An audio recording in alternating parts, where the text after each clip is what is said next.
এই মুহূর্তে শিলচর সংবাদের পর্দায় একটি গুরুত্বপূর্ণ সংবাদ। কাছাড় জেলায় বাড়ছে মডেল পুলিশিং এর প্রবণতা। সোনাই ধনেহরিতে ফের গণপ্রহার। শিশু অপহরণের সন্দেহে যুবককে গাছে বেঁধে নির্মমভাবে পেটালো জনতা। শিলচরের দ্বিতীয় লিংক রোডে মডেল পুলিশিং এর ঘটনা রেশ কাটতে না কাটতেই মাত্র 24 ঘন্টার ব্যবধানে ফের কাছাড় জেলায় ঘটল আরেকটি লজ্জাজনক ও সভ্যতা বিরোধী ঘটনা। এবার সোনাই থানার অন্তর্গত ধনেহরি এলাকায়। সোশ্যাল মিডিয়ার যুগে এমন হিংসাত্মক ঘটনা যেমন আতঙ্কের সৃষ্টি করেছে, তেমনি প্রশাসনের ভূমিকা নিয়ে উঠছে একাধিক প্রশ্ন। মঙ্গলবার সন্ধ্যায় ওএনজিসি অফিসের সামনে তিনি এক অচেনা শিশুকন্যাকে দেখে তার পরিচয় জানতে চান এলাকার এক বাসিন্দা পারভেজ চৌধুরী। পারভেজের বক্তব্য অনুযায়ী তিনি শুধুমাত্র মেয়েটির নিরাপত্তার কথা ভেবেই জিজ্ঞাসা করেছিলেন সে কোথা থেকে এসেছে। কিন্তু ঘটনাটি ভিন্নভাবে ব্যাখ্যা করে একজন বয়স্ক ব্যক্তি হঠাৎই তার উপর চড়াও হন। এরপর কয়েকজন স্থানীয় যুবক তাকে দলবদ্ধভাবে আক্রমণ করে এবং বেধড়ক মারধর করে। পরিস্থিতি এতটাই উত্তপ্ত হয়ে ওঠে যে পারভেজকে রাস্তার পাশে গাছের সঙ্গে বেঁধে লাঠি, ঘুষি ও লাঠির মাধ্যমে শাস্তি দেওয়া হয়। পুলিশ সূত্রে জানা গেছে, খবর পেয়ে দ্রুত ঘটনাস্থলে পৌঁছে উত্তেজিত জনতার হাত থেকে পারভেজকে উদ্ধার করা হয় এবং থানায় নিয়ে আসা হয়। বর্তমানে তিনি চিকিৎসাধীন এবং পরিবারের দাবি ঘটনার পূর্ণাঙ্গ তদন্ত করে দোষীদের উপযুক্ত শাস্তি দিতে হবে। পারভেজের স্ত্রী এবং পরিবারের সদস্যরা জানান তার বিরুদ্ধে ওঠা অভিযোগ সম্পূর্ণ মিথ্যা এবং ভিত্তিহীন।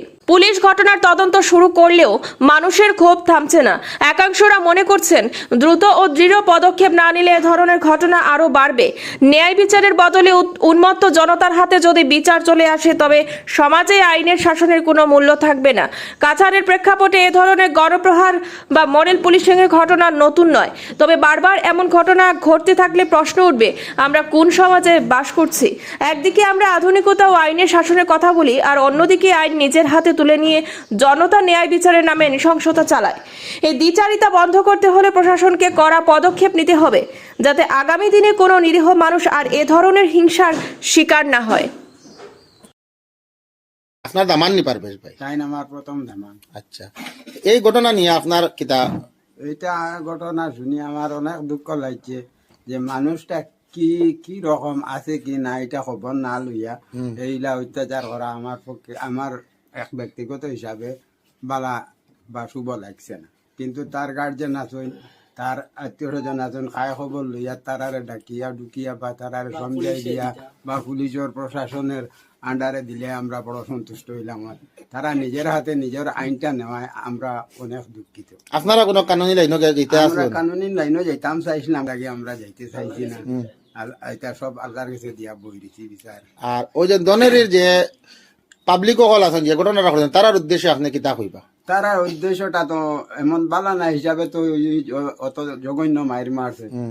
তারা এই আমরা আরো অন্যান্য জায়গা শুনছি যে এই জায়গাটা খুব খারাপ। আচ্ছা, এইলা রাস্তাঘাটায় কোনো অ্যাক্সিডেন্ট হইলে এরকম করাটা আমার পক্ষে খুব বালা নাই, আমি বুঝি ঠিক না, এইটা ঠিক নাই বুঝি। কারণ এই যে মানুষে ঘটনা করবো তার আদি অন্ত নিয়া খবর লইয়া তার গার্জেন লইয়া জমাইয়া বা পুলিশ প্রশাসনের আন্ডারে দেওয়াটা উচিত।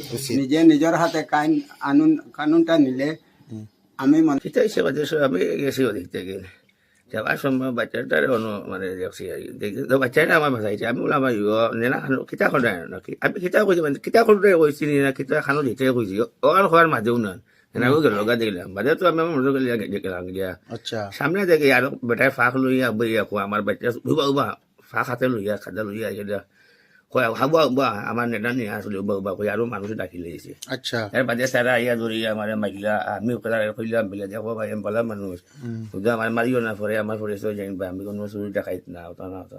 আমরা তো সন্ধ্যার সময় জানছি, আচ্ছা, 5টার সময় আচ্ছা, ফোন করে কইছেন আচ্ছা, তাদের ফোন মারলাম, ফোন না রিসিভ করি না। 2-3 বার বাদে একজনে খালি হেলো হেলো কইন, আচ্ছা, শোনা যান না নি কইন না কিছু শোনা যান না।